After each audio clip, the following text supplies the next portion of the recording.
Yes. Hindi ikaw naluto. Yes, since, ikaw yung nag-organize na to, bakit mo naisip gawin to? Itong environment program mo. Itong environment program ko, hindi lang kasi siya para sa sa project sa Bayer. Actually, matagal ko na siyang pinaplano na pumunta sa iba't ibang mga barangay para tumulong na una kasi ang plano ko lang is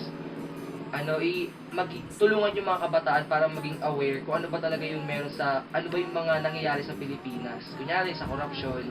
Kasi may mga leadership training din ako pinuntahan tulad ng bidahan. Tapos na-try ko lang na sumali sa Bayer, yung environmental envoys, and pinalad kasi akong makapasok doon.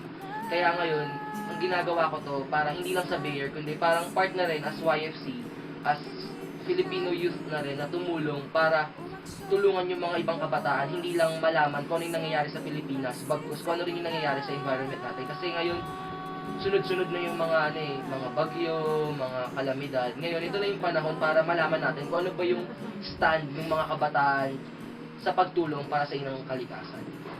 Ayun. And, ayun. Sige, ano yung mga naging inspirasyon mo para gawin to?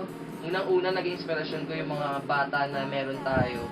Sunod, yung mga youth na alam natin na kailangan uwaw na huhaw para sa mga gastong activities. Alam natin yan na marami tayong kailangan tulungan ng mga kabataan. Sunod, si God. Kasama si Jesus Christ. Kasi di ba si Jesus Christ naman nagbibigay sa atin ng inspirasyon na magkaroon ng misyon. Saka dati pa lang, di ba, naging misyonero na tayo. Alam na natin kung ano yung pakiramdam ng pagtulong sa ibang tao. Saka alam natin na ito kasi hindi lang to basta-basta proyekto advocacy to na gusto nating i-share sa ibang mga kabataan. Ayan. Since naging successful ngayon, eto na ba yung last mo?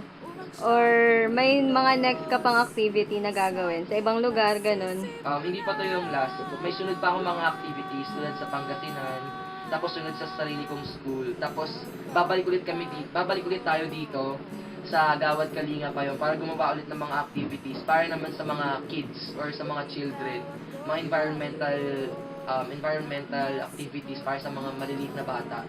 Katulong natin syempre yung top 9 plus ikaw, so top 10 volunteers ng Bakas Batch 1. Okay, at ito na yung last. Mensahe mo sa mga kabataan dyan.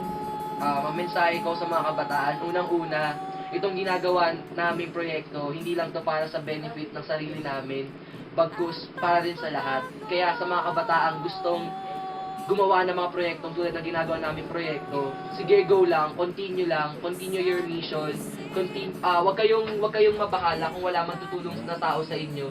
Alam ko na makakaya niyo yung kung ano man yung ginagawa namin ngayon, mas mahihigitan niyo pa. Continue to empower the youth, continue to make them become aware about the situation of our environment. Ayun lang.